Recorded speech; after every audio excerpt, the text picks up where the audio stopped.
Audio test. Hello world.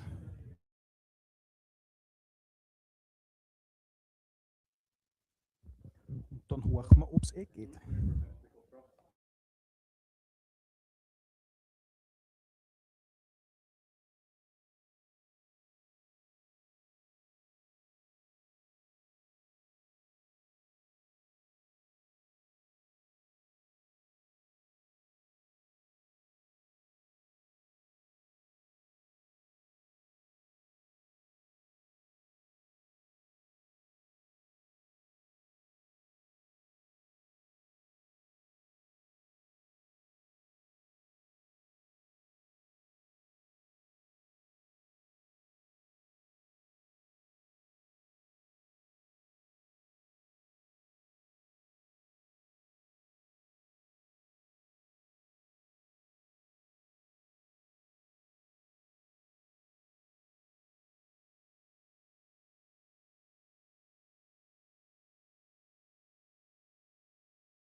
Checking audio. Hello world.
Test.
Test 1, 1, 2, 2, 3.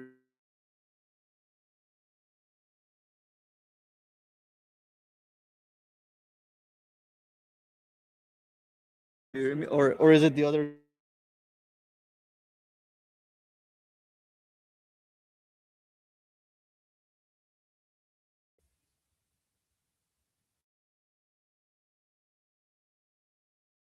Me? Do you hear me? Do you?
to the .NET Community Austria April 26 edition, presented by .NET Devs.at. So we are, you find us on YouTube, Twitch, Blue Sky, and LinkedIn. So thank you for joining. Thank you for hosting at Square. Make it a little bit shorter today. And thank you to our sponsors, Rubicon and JetBrains. Without the sponsors, it wasn't possible to stream it to YouTube and other channels. So thank you. And so we have a refer. We have one JetBrains license of your choice. Please join at the chat on YouTube or Twitch. Also, when you're here in the room, join at these channels and type hashtag JetBrains. So it's then you are coming in the raffle to win. And afterwards, you show your name and send us an email with your name, and then you get the prize you want. So, and with this short introduction, Andy is talking a lot more than I am, but he's ill today. So we have some community news I forgot. So what was our community news? We didn't have much community news. That's why I forgot it. Our calendar is a little bit empty. So if you want to talk about something, or you want to host the meetup, we're very happy to hear from you. So please write us at teams@netdevs.at. And if you have for a talk, if you're a place where we can host the meetup, please come to us, to Stefan or me, or write us an email when you want to host it. So, and with this, I hand over to Shahab with our current topic of the day, Kafka through the lens of .NET. Thank you. Thanks.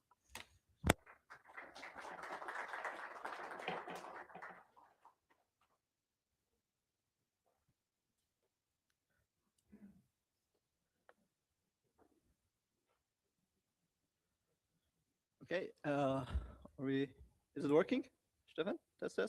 Okay, good. Hey everyone, welcome to the Square office. We're very glad to host you in here for this .NET Meetup talk. But we have more news. Here in Vienna, we will have in May a conference named CodeCrafts. It's been holding for 5 years, I guess, at the moment, or something around 5-6 years. And this year's lineup will also be amazing. CodeCraft, we are talking about software architecture, and this year it will be more focused on a lot of things has changed since last year to now with all these AI and everything.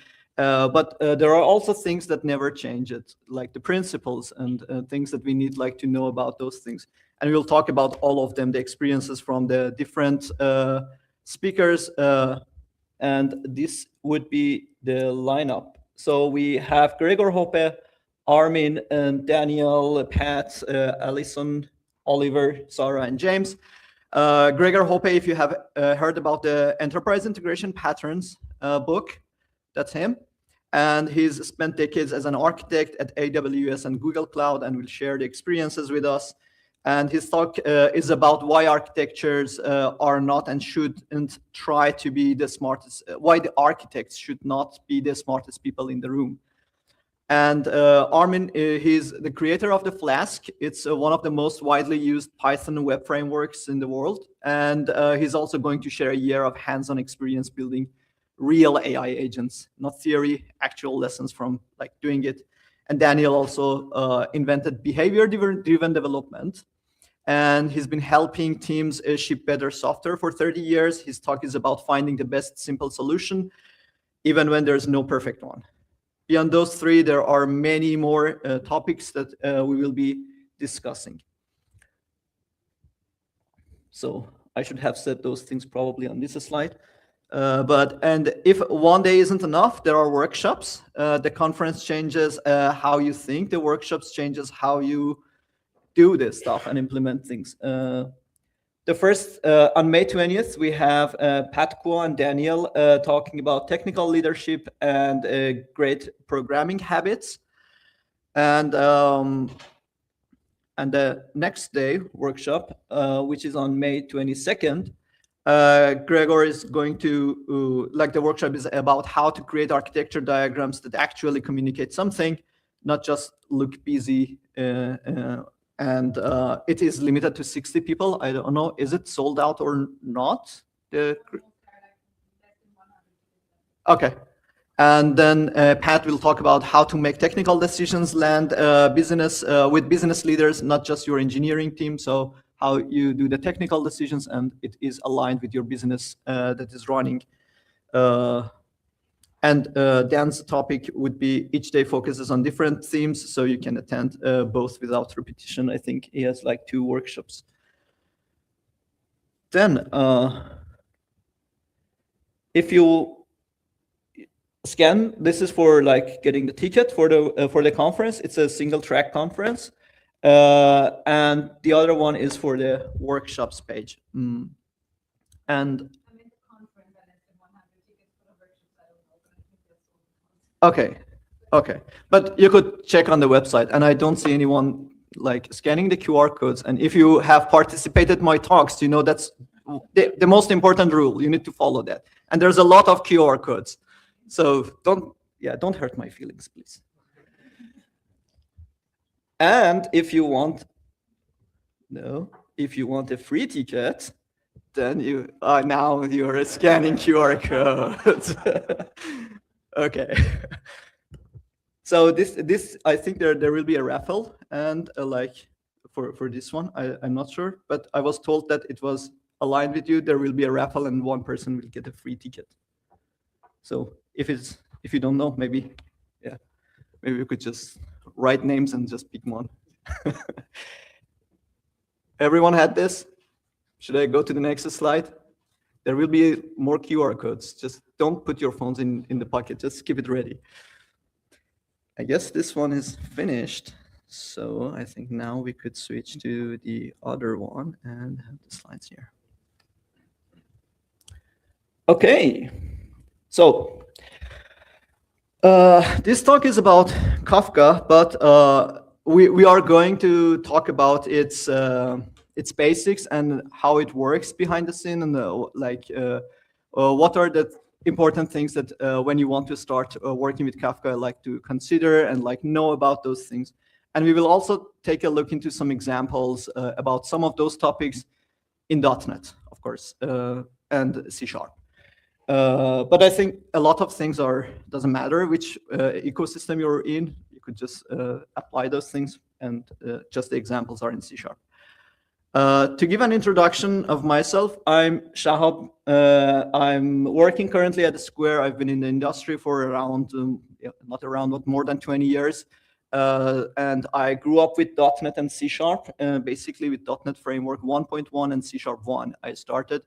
And up to now, I just were loyal to my stack, even though I cheated a little bit and did some Java and Python and TypeScript and was a DBA, which stands for Default Blame Acceptor, not Database Administrator. And currently at the Square, I'm focusing on software architecture and software transformation. And hopefully we are helping our clients to move from whatever is blocking them with the old application to something new.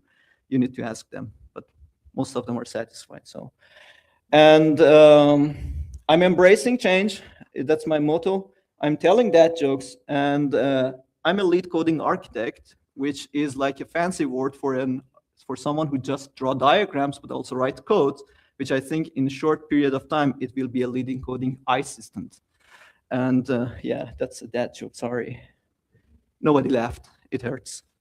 It hurts. I'm not gonna lie. This is mandatory. If you don't scan this code, you don't get to scan the last code. So you could find me on social medias everywhere, either Shahab Ganji or Shahab the guy. And and I'm creating blog posts, I'm creating YouTube contents whenever I have time, mostly about the things that hurt me a lot, and I just don't want others to be hurt. I'm not doing clickbaiting things, so except the last post, actually, I think. But yeah, that's it. And everyone done? There's a YouTube channel. I'm checking my subscribers after the talk. And yeah. Okay, great. Since the last time that I talked in January at .NET Linz, I think a lot of things has changed, but nothing changed at all. And it's the blackout of internet of the Iranian people in the country. And it's been around, how many days? 60 days for 1,416 hours that the people are not having internet. And they are going through a lot of pains, whether it's from the government or whether it's war and things like that. And what I want to say is that if you have Persian, Iranian fellow in your community, just be more patient with them. If you have enough don't change the context. Don't expect them a yes, no answer to any of your questions. And if your question is, does Iran has pizza, maybe do some research and then go to them and ask them like more complex questions. The situation is not good, and yeah, we are hoping for the best, and I hope at some point the Iranians, like that we are sitting here, we are enjoying the knowledge sharing with each other, we are streaming over the internet while they cannot send a text message. I hope they are like having all these chances and be able like to again contribute to the culture, history, civilization, poetry, literature, architecture, and all of those things. It's not a civilization, it's the civilization, kind of. Its history is like amazing yeah. So that was my request. Just don't expect a yes, no question for complex scenarios. The same as you don't expect a yes, no question from your business stakeholders, right? So that's it. But so that message was delivered.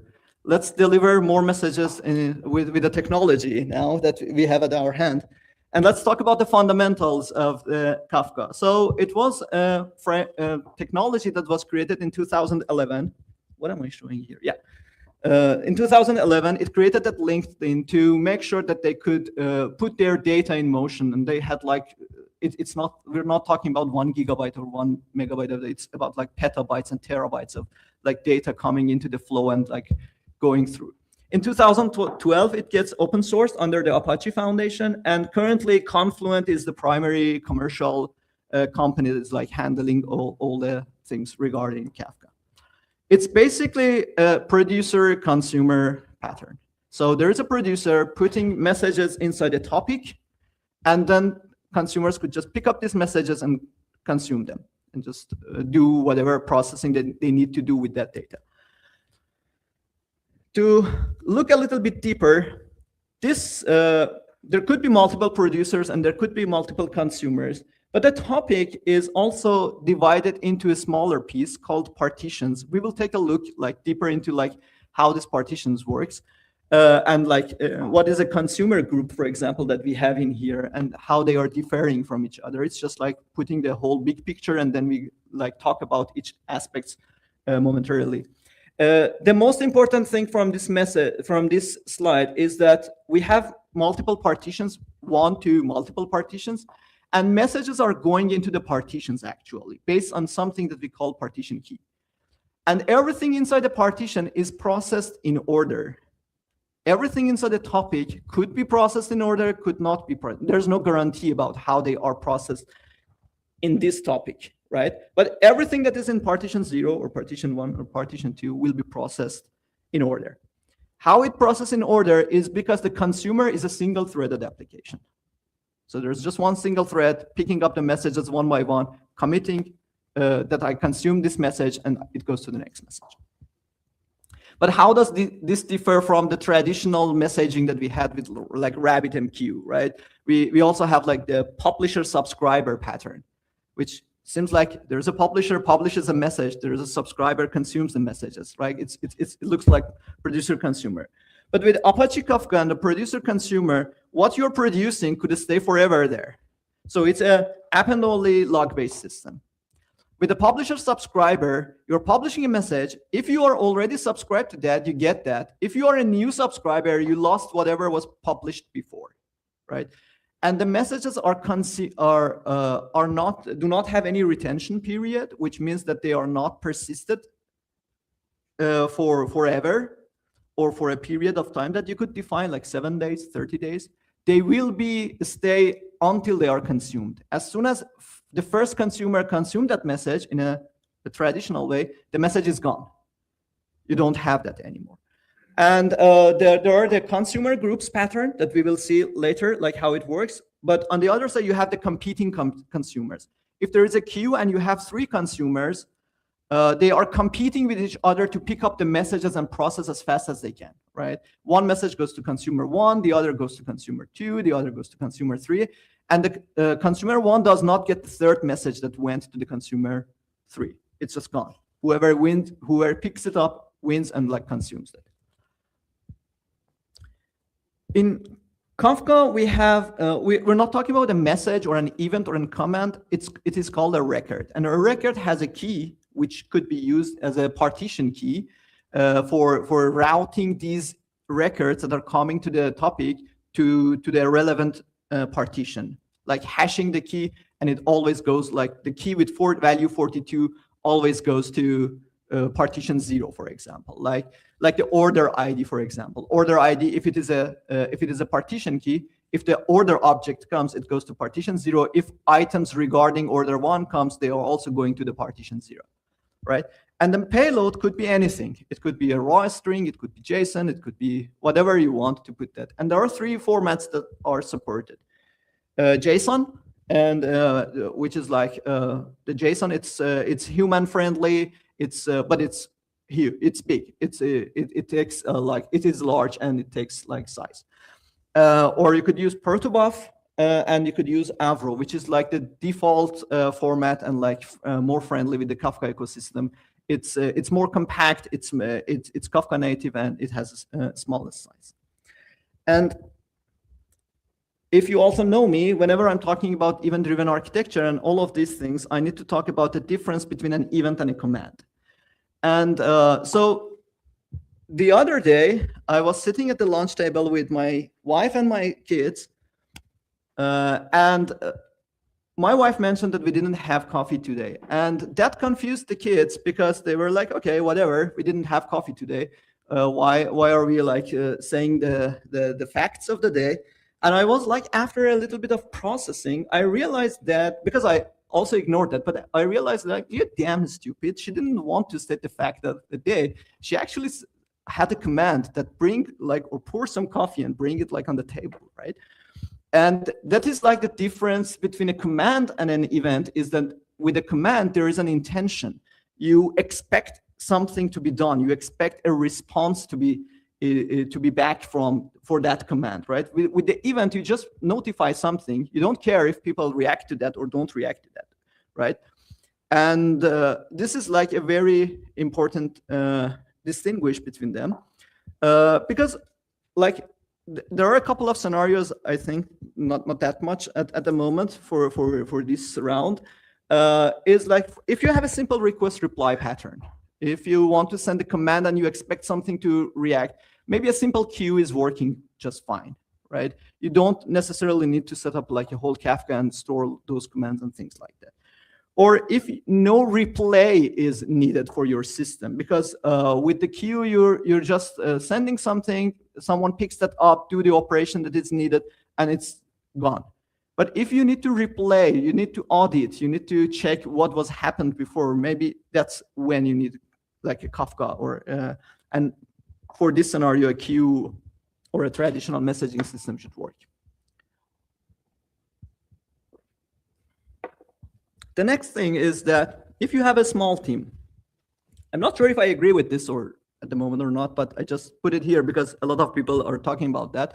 If you have a small team, the operational overhead of keeping a Kafka cluster running is not low, right? You need experts to know how to monitor these things, because it became the backbone of your communication system between all the services that you have. You're putting your data in motion over these things, and you need to make sure that it is always up and running. If it goes down, there's no data going here, and it costs.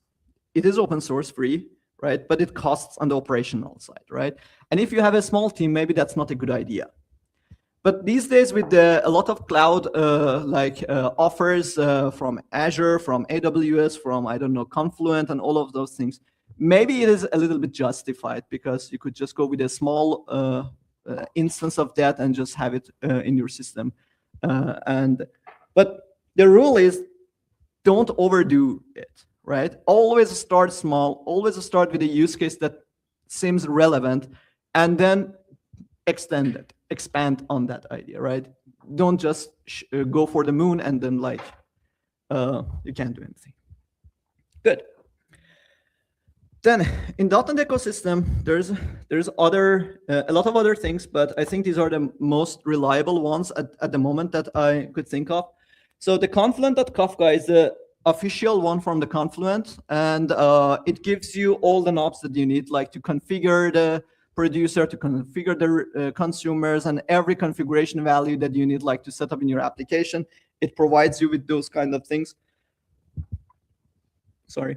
Kafka Flow gives you a more high-level API to work with. It is more dependency injection friendly with the .NET ecosystem. It fits very well to this web application builder, distributed application builder, and those kind of type of applications that we usually create in .NET ecosystem. And it is more into that. And it also gives you like pipelines, middlewares, and those kind of concepts if you need like to do more convoluted like setups for your use case. And then there is a Streamize, which I think one guy is like maintaining that also works at the Confluent himself. And it is the streaming application in the .NET for the Kafka streams, which is again a single-threaded application. It provides you, if you have worked with Link, which I think everyone had, right? Yeah, obviously. It provides you like the same kind of APIs, like .select, .filter, .join, .aggregate, those kind of things. And the source is your Kafka topics, and the sink where you write your final operation could be anything. Could be a topic, could be a database, could be whatever you have. We will also, if we have time, we will see like examples of that. Okay, I think that's time for the first demo.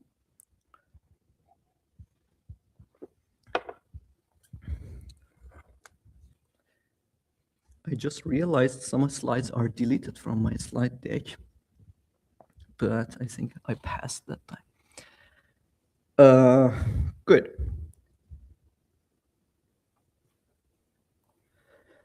So this is a producer-consumer application.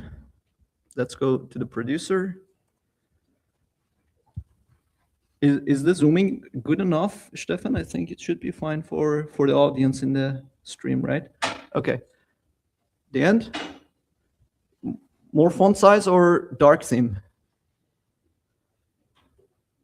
Font size? Okay, okay, okay. 25. Better? Okay, perfect. So, whether you're creating a producer or consumer or a stream application, you always need a configuration. So, it will be producer config, consumer config, surprisingly, streaming config. And then one of the important things is the bootstrap server, which is your Kafka instance that is running. So where to connect and produce the messages, where to connect and consume the messages. So this is like the server that you are connecting to. And then there is this producer builder, which is a generic type. Here in this example, it is a string of a string. And we talked about those JSON, protobuf, and Avro schemas, right? This is how we tell how to interpret the payload that is coming from the Kafka. So in this case, I'm saying the payload has a key of a string type and a value of a string type. I don't need anything else, right? I could say it has a key of a string and the value of an order. It has a key of this complex object and the value of another complex object.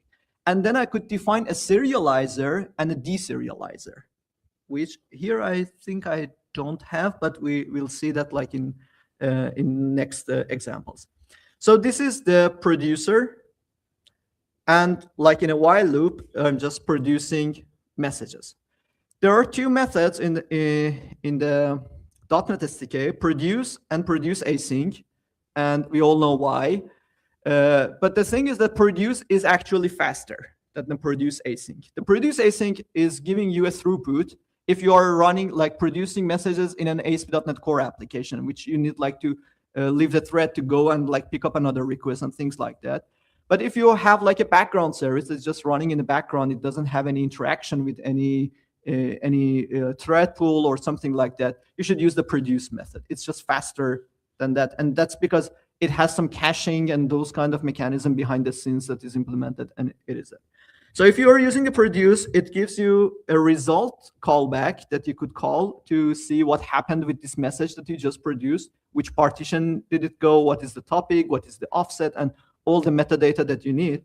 If you use the produce async and the await, it just returns back that result information as part of the operation, and then you have that thing, right?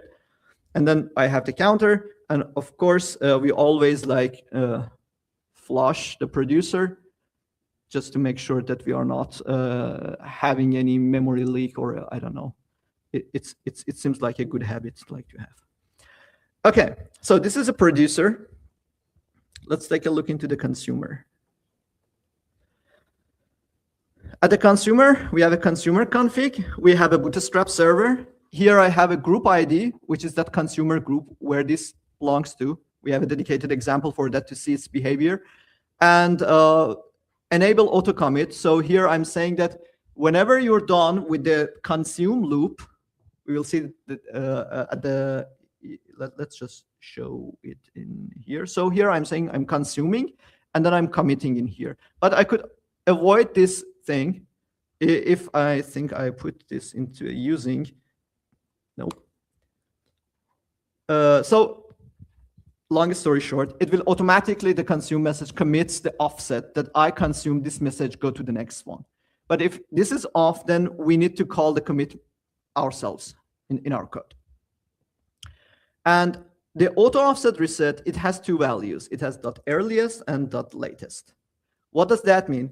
When I am subscribing to a topic, I could decide whether I want the messages or records that are in this topic from the beginning of time of this topic, or I'm just subscribing right now. So the latest is just right now. From now on, it is important for me what is produced, and I'm consuming that. But if I want to do, for example, a replay, I need to consume from the beginning of the time and like then consume from that. So this is like the differentiation. Let's just see that in action, because who uses Aspire? Really? Who uses .NET? Okay, seriously, guys, to use Aspire, it's an amazing. And do we have non-.NET developers here? I mean, okay, TypeScript developers, you guys could use Aspire as well. It's amazing. Okay, I'm running the one Aspire instance. So for those who don't know Aspire, it enables you to orchestrate your development task, your development machine more smoothly than managing a lot of YAML files and a lot of bash scripts and a lot of environment variables and all of those things, right? So here, as you could see, I have a lot of Aspire applications. It just detected that in my subfolders, there is an Aspire application configured. And I'm just running the first one, which is the one that we have described. And it gives me a URL, which gives me this nice dashboard, which if I have also open telemetry and stuff like configured, I could see the metrics, traces, logs, and everything. But I could see also the logs from all the services in here. So let's just see that there's nothing fancy. Here it is like consuming the non-async one and async one. It's just the difference between those methods. And this is, again, it's the producer. I could go to the consumer. And you see it's just consuming the messages. Nothing fancy. It was just to show off the Aspire thing at the moment. Okay, let's stop this one and see if we could continue further.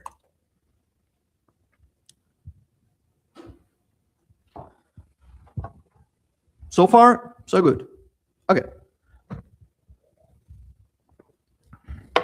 So we said that the consumer is a single-threaded application. So how does the scalability works if I have like terabytes of data to be processed with a single-threaded application? And the answer lies in the partitioning. How many partition you are choosing for your topic is the factor for your scalability of that topic. Why? First of all, you see that every partition has like random number of messages, and based on the partition key, it is just distributed the messages there, right? And now, why the partition keys matters? Because when you have a consumer in a consumer group saying that I'm from consumer group A, I'm this instance, and I'm interested in this topic, no matter how many partition is there, it consumes from all the partitions that are there, because there's just one consumer. There's nothing more. If the next consumer comes up, then an operation happens that we call rebalancing. What does that mean? Is that the first consumer says, I give up all the partitions that I had because there are now two of me, or two instances of me running.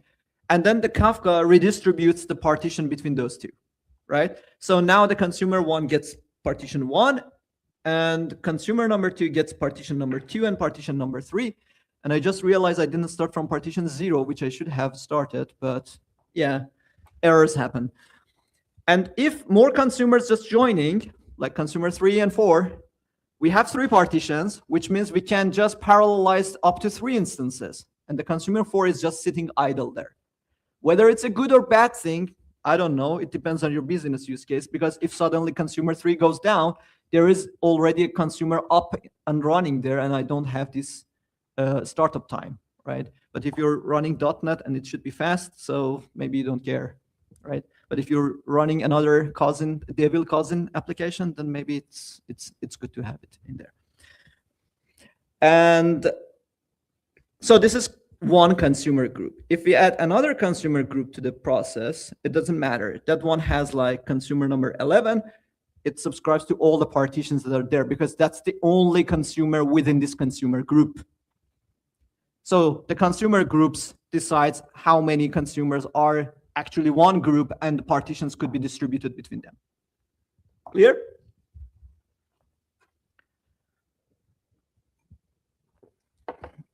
No matter whether we're talking about Kafka or any other technology, as soon as there is a partitioning in place, there are some rules that we need to consider when we are designing a partition key. I think I was talking about the same thing when I was like talking about the Cosmos DB and storing, like how to design your system.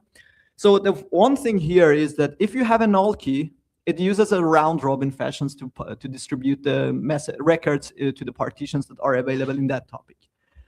The thing that you need to care about is you want to avoid hot partitions. What does hot partition means is that consider we have low cardinality of the IDs.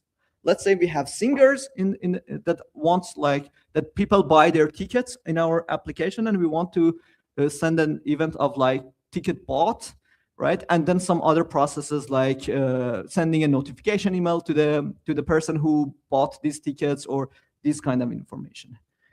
And we are designing our system about singer ID, which seems like a natural thing to choose for a partition key, like to be the ID for distribution of the records and messages to the partitions, right? So we have a singer ticket topic, and we want to send that. But consider there are just 2 singers, me and Taylor Swift, right? And people are buying tickets for both of us, and the messages are piling up in these partitions. But fortunately, my fans do not have any trouble, because there is a consumer picking up the messages from the partition that my message is going on. There's not that much. It's like 2 or 3 maybe. I mean, I don't know why they're buying my tickets, but whatever. But the messages for Taylor Swift will pile up in the partition, and there's just one consumer consuming them and sending the email notification for extra information. So this leads in the hot partition, that there is one partition with tons of messages while others are empty. So it means that the consumers of the others are sitting idle, doing nothing, while one consumer needs to just run and not picking up with the things. So then you need to redesign these kind of keys to something that is more suitable to give you high cardinality, to have even distribution of events in your Kafka partitions and topics. Let's see consumer groups and how it works. Okay, here. So it is more or less the same as the previous application. Oh, I forgot to showcase the Kafka flow for the producer consumer. Do I have it for consumer group? Yeah, okay, let's do it here. So the app host is basically more or less the same. I just need some more information for my infrastructure. For example, I need to add Kafka to as a, of course, I need it to be there. But I also want to initialize some topics before I run my application. So I have this topic init container, which uses the Kafka CLI to create two topics here, if they are not existing, like orders and orders with three partitions, right? One topic, sorry. And then I have the producer and the consumer confluent and the consumer Kafka flow. So I'm using these two technologies to create two separate consumer groups and showcase like the differences of these two technologies. For the consumer confluent, we already see everything. It's just the group ID that is different. And for the Kafka flow, as I mentioned, it is more natural to the way that we are creating our applications in .NET. Like we always have like create application builder, create something builder, and then we could add it to the dependency injection containers, and we could add clusters, which then gets the Bootstrap server. You could add one consumer, multiple consumer with different topics, with group IDs, where to start. And this is the middleware part, that you could add more middlewares in here if they are responsible for different things. Like you might want to have a middleware to remove sensitive data, like credit cards that are coming to the events, or things like that, or JSON deserializer here. So here I'm saying this one knows how to deserialize the order objects on this topic, because it's the payload that it gets. And I could define also a handler. So when this middleware sees an order and deserialize that, it knows where to send this to a class that is responsible. So it's more natural in, I don't know, single responsibility patterns and those kind of things that we are using on a day-to-day basis. If we are using the Confluent, we have the power of a lot of like configuration values, like we could do, but we also need to set up all of these things ourselves and like take care of those things. And in order handler here, I'm just logging the things. It's nothing fancy, but this is like the difference between the two. And what I want to show, actually, I'm not running the banner at the moment. Let's go for every other application. Consumer group.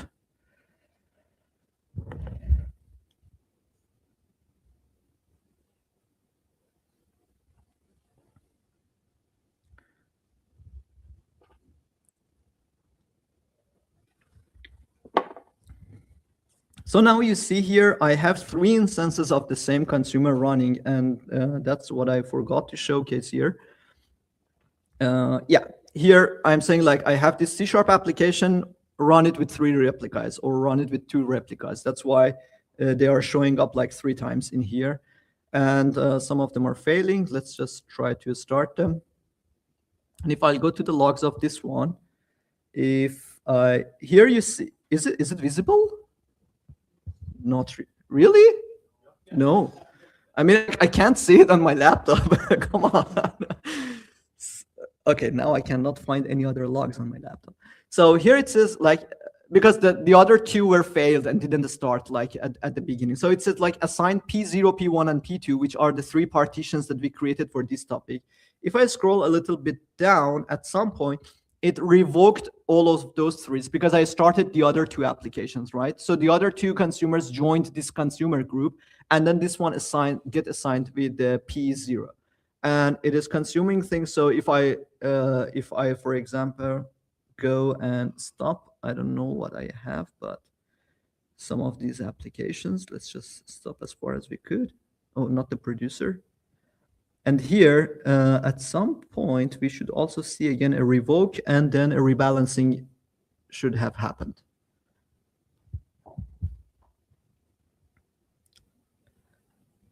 Can I hide this? I'm always afraid of like hitting. Okay, that's the hide. It's just it went the other. Okay, believe me, it's not showing up yet, but let's just save time and not wasting here. Come on. You see I'm clicking there, right? Okay.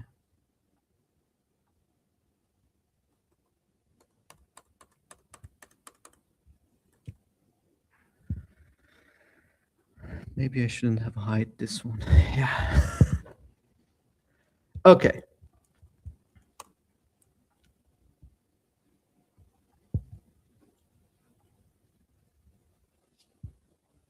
Are we good in time? It seems like we are.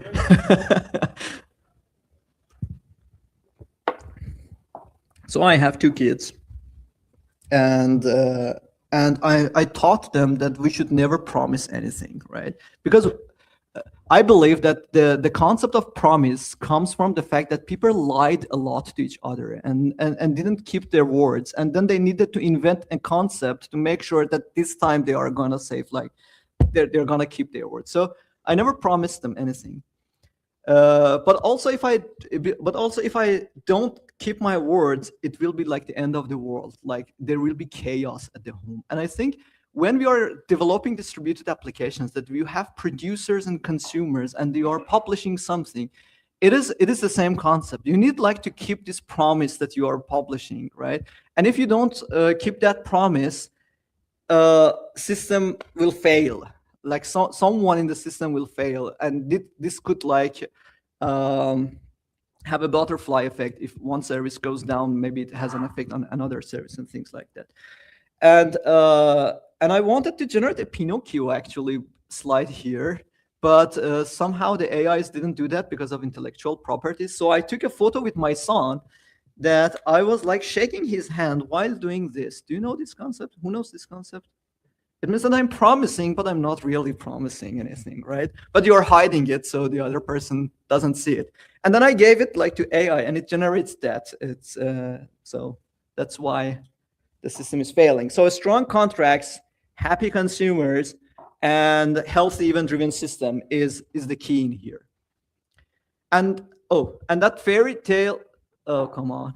And that fairy tale in the Pinocchio scenario is supposed to be this blue angel fairy that always like comes and fixes the lies that Pinocchio said.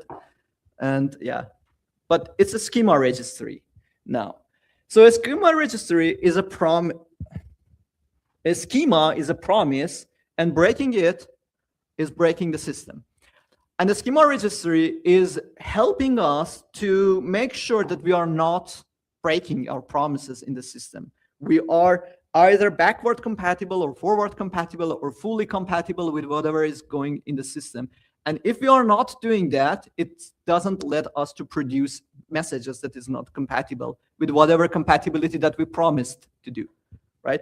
So this is where a schema registry helps us. Still working because I hit the mic? Okay.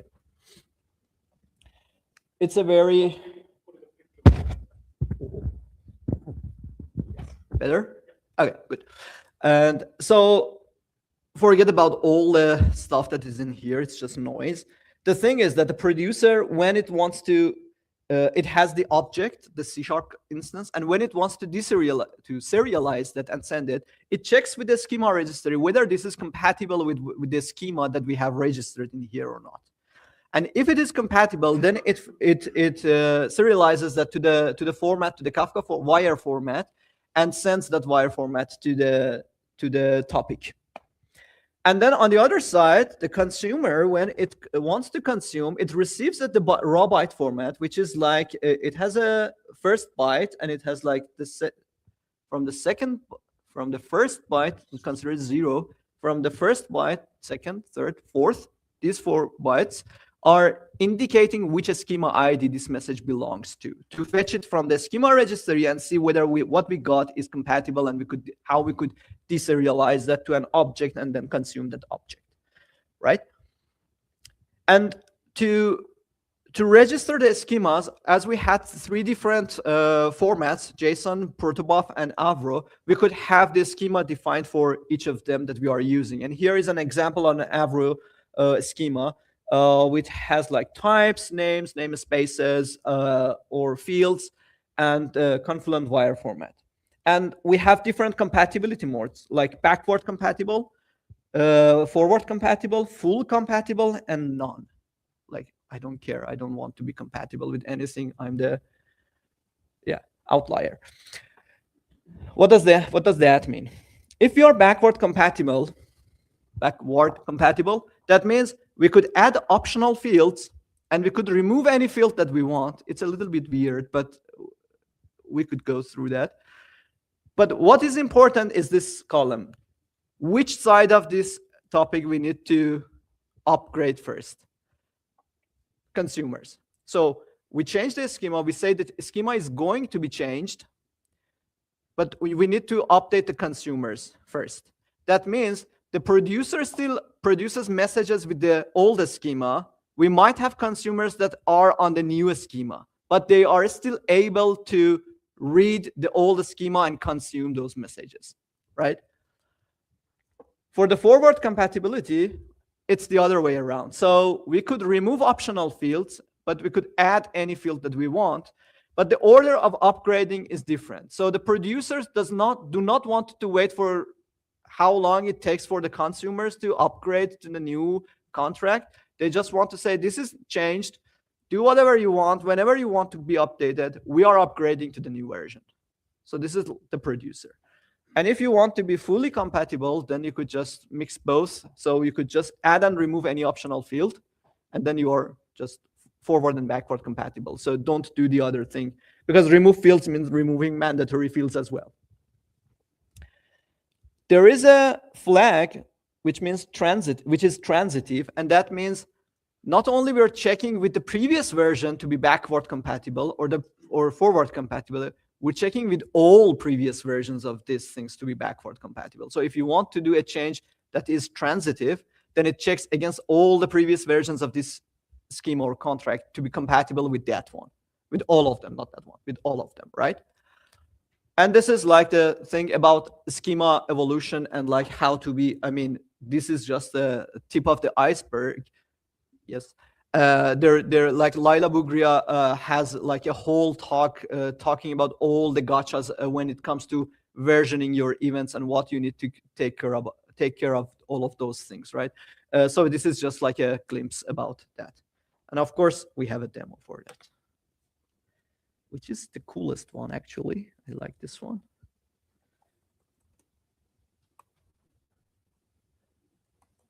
I'm not sure if there is any benefit in the code or not. Let's see the demo first, and then, yeah, and then we could also walk through the code. Schema registry evolution.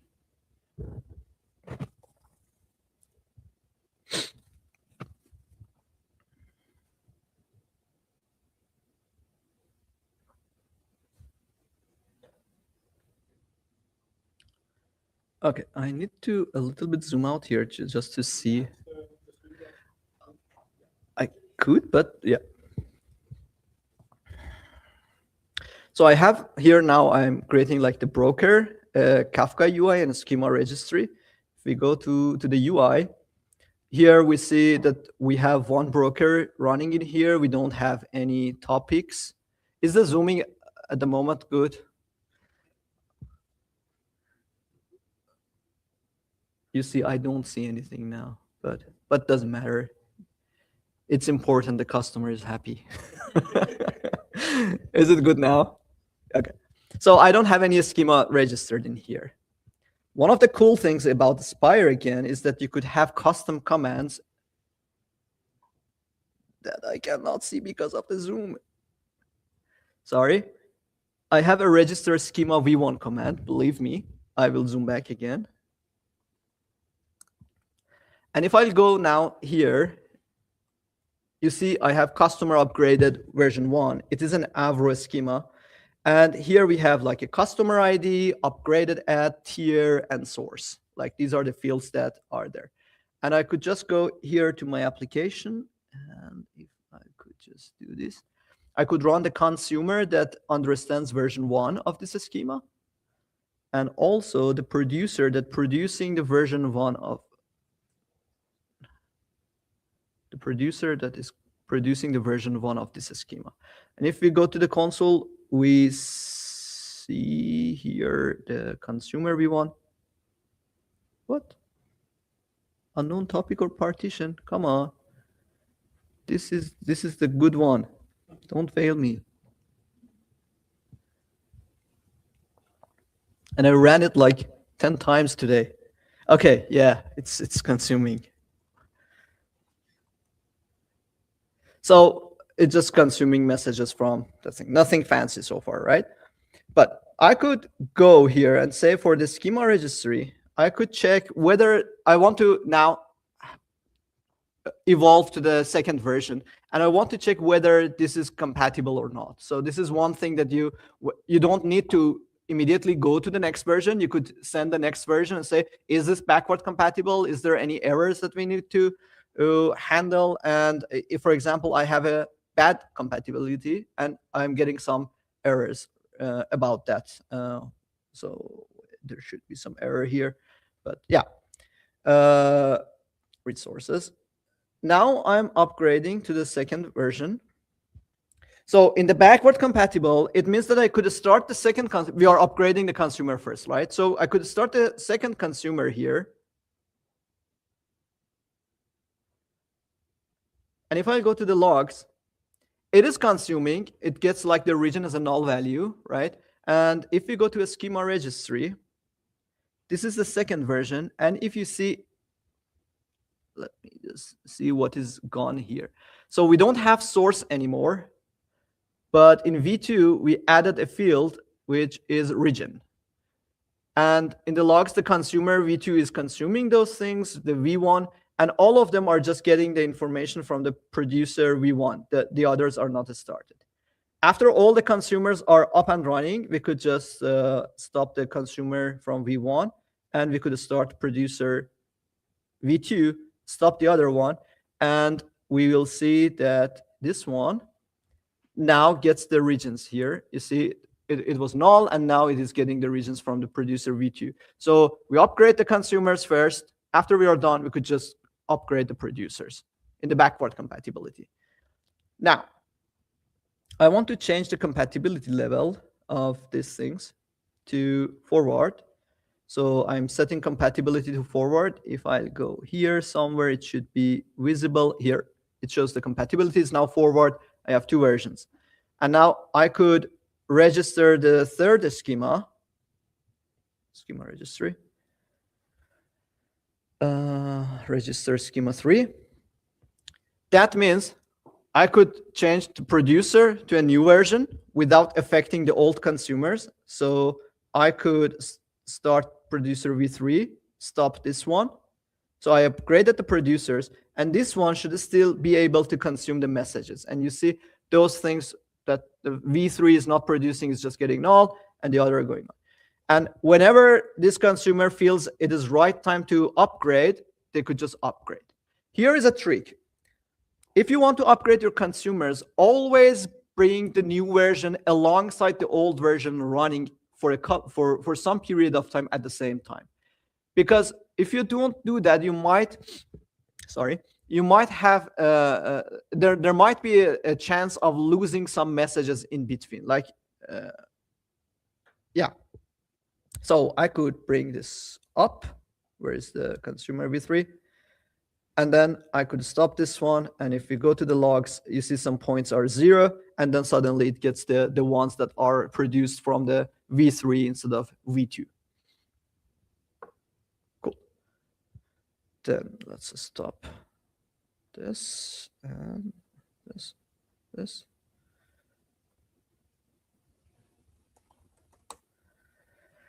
Going back to the slides.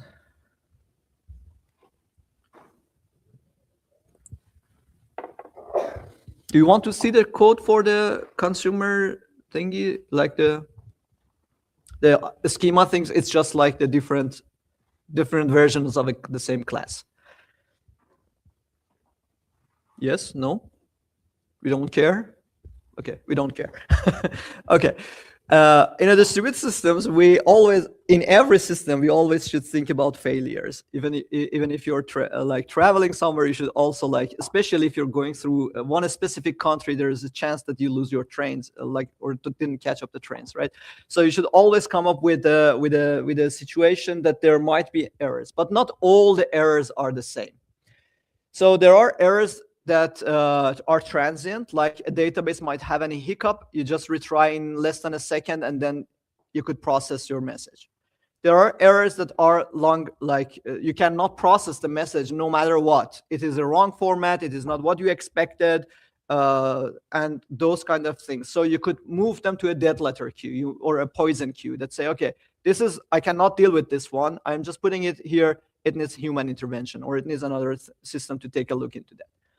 And there are errors which are infrastructure errors, like your Kafka cluster is down. I mean, those kind of things. You need alertings, you need warnings, you need high availability, and different types of error management there.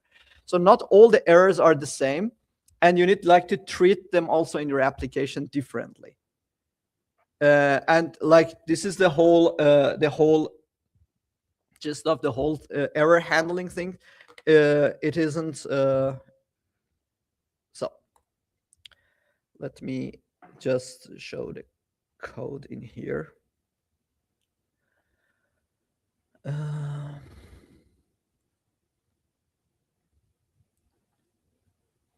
One of the things is also, have you heard about the inbox pattern? Who uses inbox pattern in day-to-day jobs? Okay, like a couple of hands. So when you are consuming messages in a distributed systems or in any kind of message system, there should be an expectation that the message might be delivered more than once. There is no guarantee, because I'm consuming the message, I'm doing the processing. Before I could commit the offset or tell the broker that I have consumed this message, there might be some crashes, right? And then the application spins up again and then reads the same message and wants to do all the operations again. This is where the inbox pattern comes handy. So in the inbox pattern, next to your business-related tables, you also have a special table called inbox, and you are writing a message ID to that table in the same transaction as you're saving your business-related data that is going to be saved, right? And the next time that the message is coming, you are checking against this inbox table that whether you have already consumed this message ID or not. If you have already consumed, you don't do any extra operations. You just tell the broker, I commit offset. I've done this, right? This is basically like the whole pattern. And how I tried to reproduce that in here is I have the consumer setup as normal thing. Then I have like a hash set in memory, which you should not do that in production, right? Today I saw a production application that is taking care of offset in memory. And please don't do that, right? It hurts everyone, not just me. And consider this as a table in your transaction in the database. And what we're doing here, there's this line. It says, do we have this message ID? Could we insert in this message ID in the table, which you probably have a primary key or a unique constraint over this compound key or just a value, whatever it is. And it will fail if you already have that. And then you just say, commit. I'm done with these things. If not, we just go through the normal operation. So where the error could have happened is here. Like if we have done the operation and saved the things to the database, but we failed to commit to the broker. This is the line that could happen. Yeah. So this is the inbox kind of pattern implementation. Then we have a dead letter queue, which is the second one. And if you are having an inbox, it is usually, you will hear the word idempotent consumer as well, which is idempotency is an operation that no matter how many times you call this operation, it has only the effect only once, right? In terms of, for example, REST endpoints, delete is by nature idempotent if it's a soft delete. Like you delete the record. If the record does not exist, you just say, okay, it's already gone, right? But post is not by nature an idempotent operation. Not that post. Yeah, hey. And yeah, so that's like also related. For the dead letter queue, it's the same kind of, not the same. So we are consuming the message here. I am trying like to simulate the operation. So if it's mode 4 is equals to 0, so it's 4, 8, 12, things like that. Then we say we cannot process that. We don't like number 4, and then we put that into a dead letter queue. So we are just producing a special, like we just either forward this message to a dead letter queue, or we're creating like a special kind of, we could also produce like two other sort of topics for just, but what is also important is that you need to have some sort of alerting system over these dead letter queues, because you want, as soon as there is something wrong in the system, being informed about that. This is also important. And then there is a retry mechanism that that here anyone is using poly in their application for. There's just the same number of people, like the same people always raising their hands. But poly is a library in the .NET ecosystem that gives you a very nice resiliency mechanism, like for retrying, for what is it? The other thing is called like. I forgot that, but it gives you very well, like you could say every 1 second retry, or you could have like a jitter, like random number, like retry in 200 milliseconds, then 400 milliseconds, then 1 second, or things like that. And how it is executed, you're creating a pipeline with all these configurations that you want to have, like how your retry strategy should look like. And then there's an execute, and then your logic goes in here, and it just checks whether there's an exception in here. You could even like care for specific exceptions, and then retry if that specific exception happens. And this is like how you could implement the retry mechanism. You could also run the application just to see the logs there, but I don't think that brings any value. Anyone wants to do that? Yes, I expected so. But it is there. If you want, you could just clone the repository and see it for yourself. Okay, let's just be quick a little bit.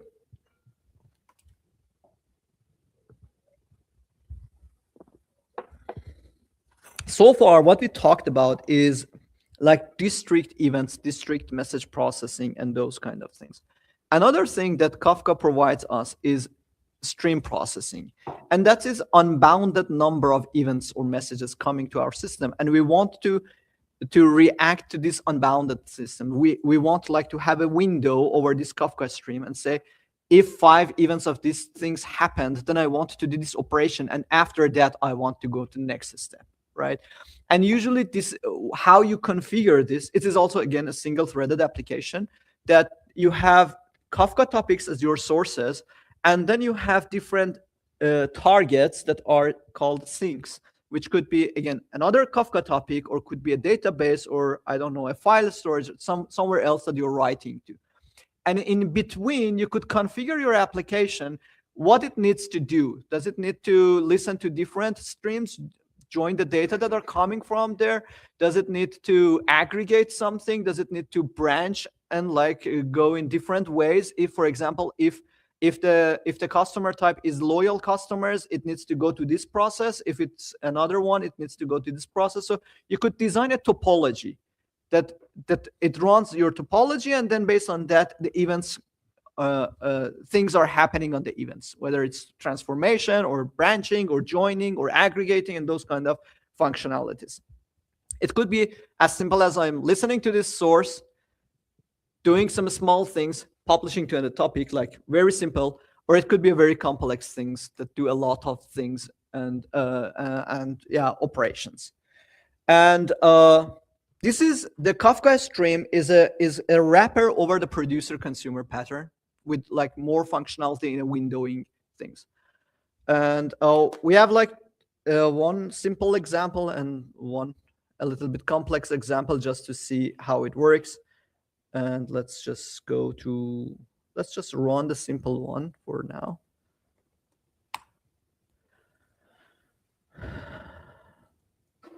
Simple. And if you notice the difference, this one is a C# project. The rest were just C# scripts, which was just one C# file as a script, and it was running.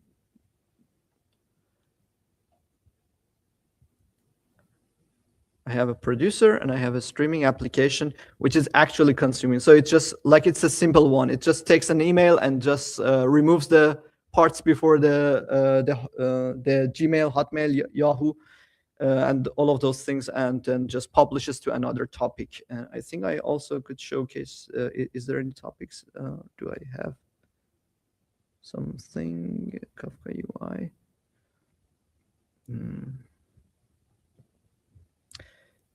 So we have BU transformation and BU fruits transformation, and you see it is just like publishing the number of events is just going, because it just like forwards the messages by removing the sensitive data, for example.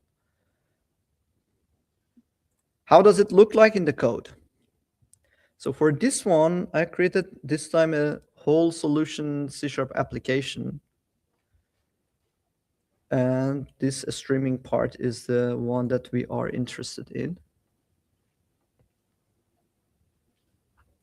So we start with the stream config, and we are mentioning what type of serialization, deserialization this needs over this topic. So it is, the key is a string, and the payload is a transformer, and it's a JSON thing that we are publishing. So it just knows how to implement that. The Bootstrap server is the same as things, and we are also saying like where to start to listen to the events and the streams. And then we are creating the topology that we want to have for this one. For example, I'm saying I have a source stream, which is the topic that I'm listening to. And then I map the values of that with this email redactor, which is just a functionality in your business domain. It could be, if you're doing, for example, domain-driven design, this could coming from your core business, and then like be called in here. And for example, the peek method does nothing. It just like looks into the message, and you could log it. You could like do whatever operation is needs like in that term. And then the two is saying that send it to this topic. So it's the sync. So this is like the simple configuration. I could even like remove this line, and then I just have this, and I don't see any logs anymore in my, for example, console that I had over there.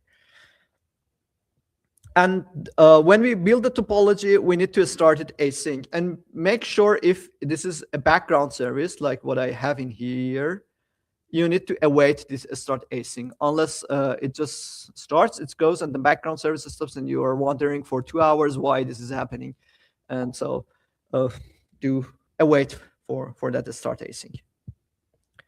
A more complex scenario might look something like this one. I think that's it.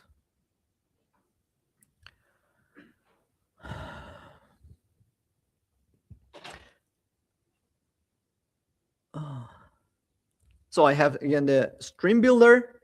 I'm saying I'm listening to a stream, and I'm also listening to a table. And then I want to group by something. And I want to aggregate those things that are coming from the order to have like order running totals. I want to materialize them to a table and or a view, and then I want like to send them to this stream and filter over whatever this triggering now is and join them with that thing. So you could really go very complex topology and do a lot of like things with this Kafka stream and like have the logic there. But yeah, depends on your scenario. You could just have a simple one, or you could go through a lot of things. Okay, no, where are we? I think Kafka streams. Yeah. Okay, I think we are kind of at the end of this show. I wanted to talk about how to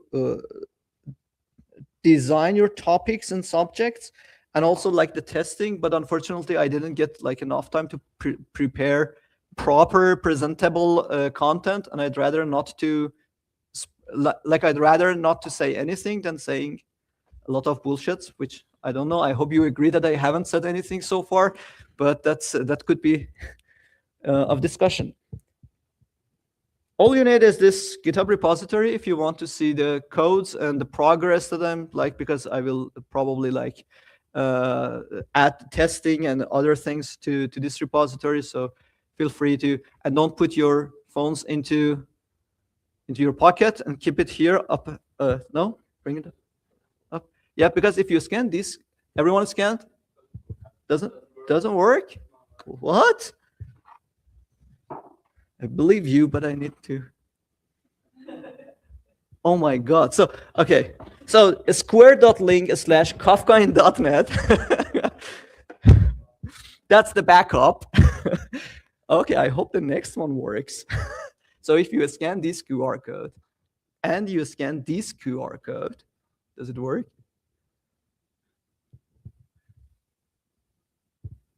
This is the same as the first one, but I'm just forcing you to scan it again.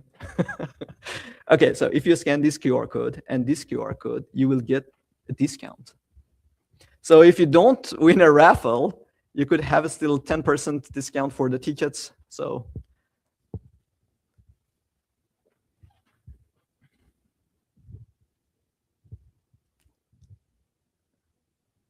okay, should I go to the next one?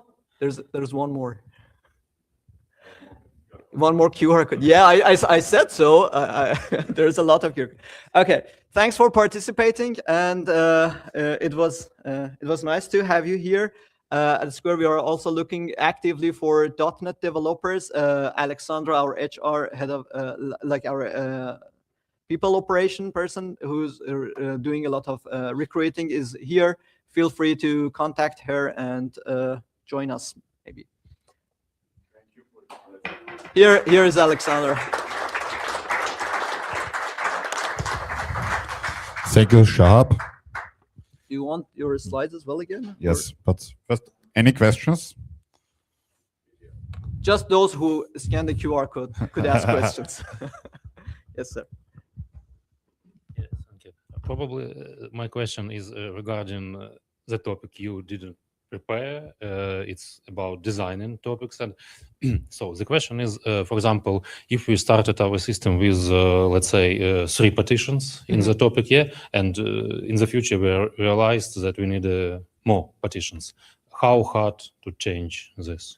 I think increasing partitions shouldn't be. I haven't done the operational part. We had like a friend or a colleague that was more like into the operational things. But as far as I remember, increasing the partitions shouldn't be an issue. Reducing the partitions, I think, causes some issues because there are messages already in the partitions, and what should happen to those things, right? And depending on your retention period and like, have you compacted this topic or not, and those kind of things, there's a lot of things. But if you add one more partition, right, it's just an empty one, and then new messages could go there. I know, for example, anyone uses Azure Event Hub? Yeah, Azure Event Hub has a Kafka compatible API, so you could just change your Bootstrap server to Azure Event Hub and it works. But as far as I remember, there it was fixed. You cannot, like, you need to decide at the beginning like what you want to have, and you cannot change it afterwards. And for whatever reason they did it, I don't know. But this was like the problem that we had with Azure Event Hub. Yeah. And there are also other discussions like could I have like multiple records going in the same topic, like order and order items all going to the same topics, or should I have like separate topics for all of those things, or should I have like a different mix and things approach, which they are all like takes like, I don't know, like 20 minutes or even more just to touch upon like touch the shoulder of this topic. But yeah, this is hard topic, and yeah, and I think most of that also falls into the operational part then, and like maintenance and things, than just the application part of it, because in application, yeah.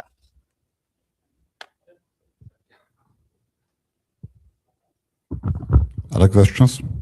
Questions from the stream? Well, actually, I do have a question. Oh no. When it comes, you showed backwards and forwards compatibility and how then some fields deserialize to null.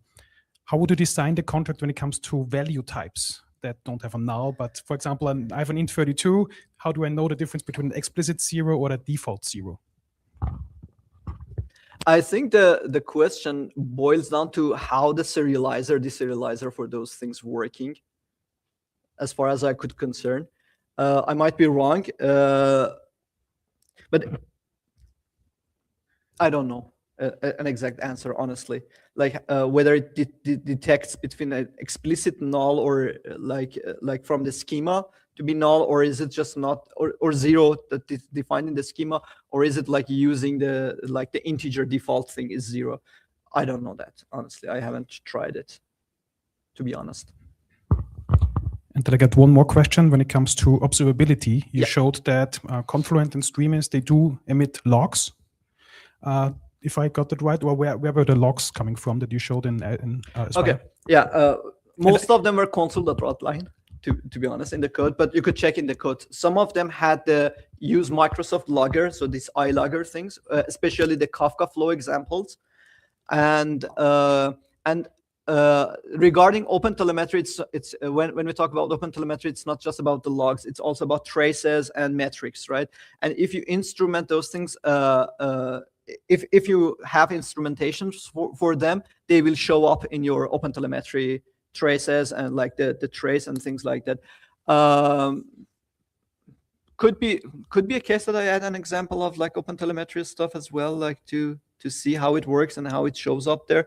But yeah, it just works out of the box with the I mean, out of the box, it's just like you need like to configure your instrumentation, the exporters, and where like those things are like exported, and then you have all of those values automatically there. The Kafka SDK and Kafka Stream has them. Then also if you have like application level traces and logs, then it just use normal activity instance in .NET, and also the iLogger in your applications.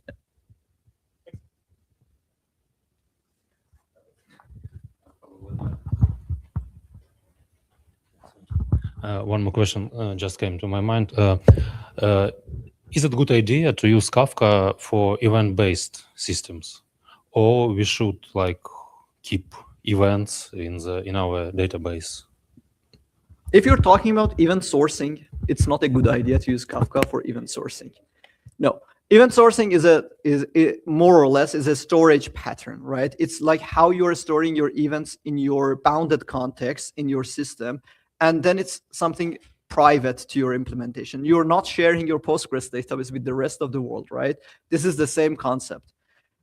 What you need to distinguish is that you might have in an event-based system, you might have public events and private events. The private events is the things that are living within your bounded context. It's like your private methods in your class implementation.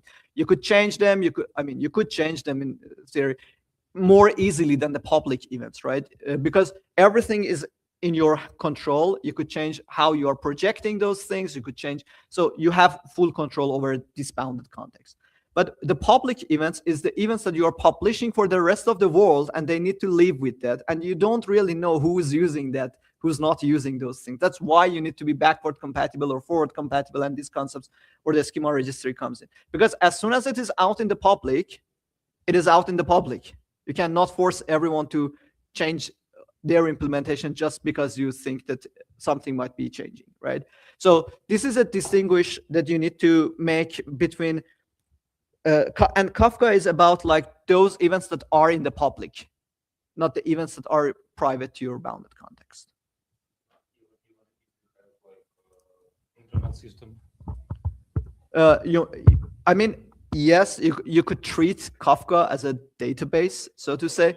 Yeah, but that's not necessarily true. Like I could use Postgres to do message broker and like all of those things, right? But is it a good choice? Probably not. Yeah, Kafka stores all of those events like for no matter like your retention period is, and every time you want to do the projection, you need to go from the beginning, like replay them. But there's what about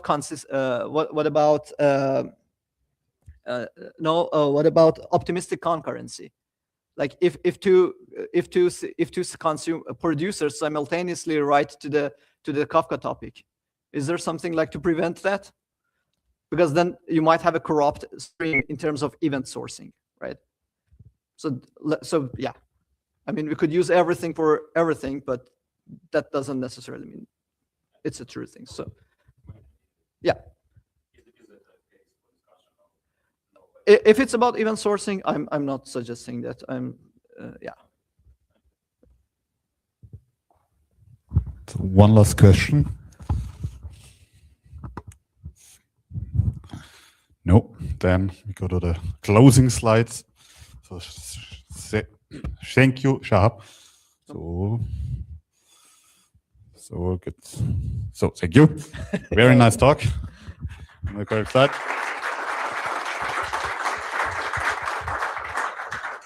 So, and thank you all for joining. Of course. Thank you to our sponsors, Rubicon and JetBrains.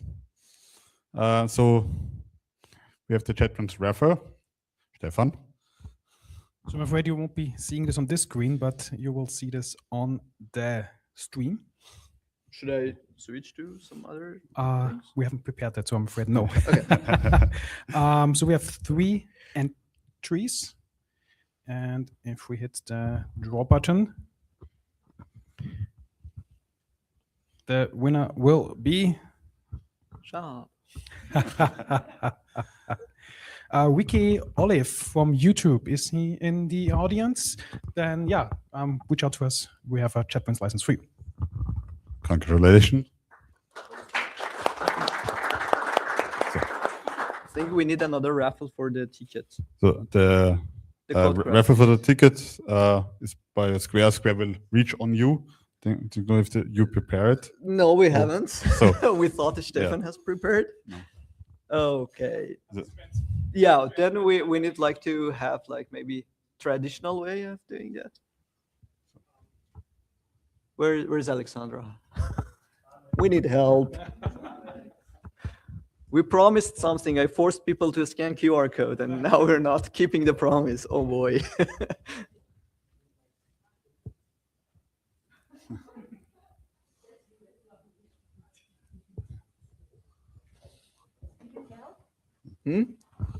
I think I need help, but I don't know how. I mean, okay, we could. Do you have like this wheel of fortune? Like we count the people, like 1, 2, 3, 4, 5, 6, and then we could say. Yeah. yeah. Exactly. Okay. Attention, attention. Front row seat attention. He just won JetBrains license and is not listening anymore. So we start 1, 2, 3, and we go and Stefan will like take the effort for the raffle and see who wins the Code Crafts ticket. Yeah. 1. Yes.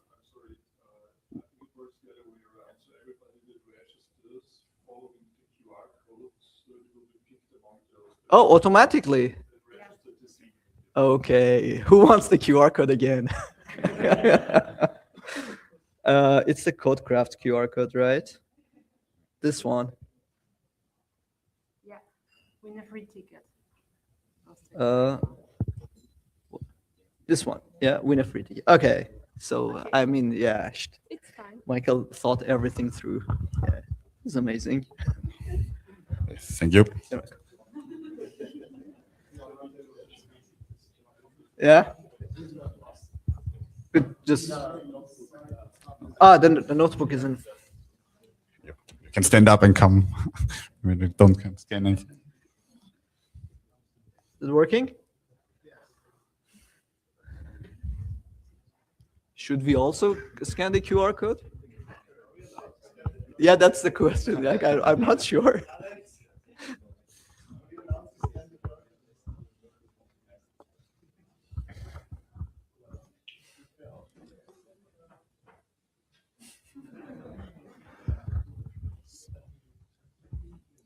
I think all more phones All good? are good.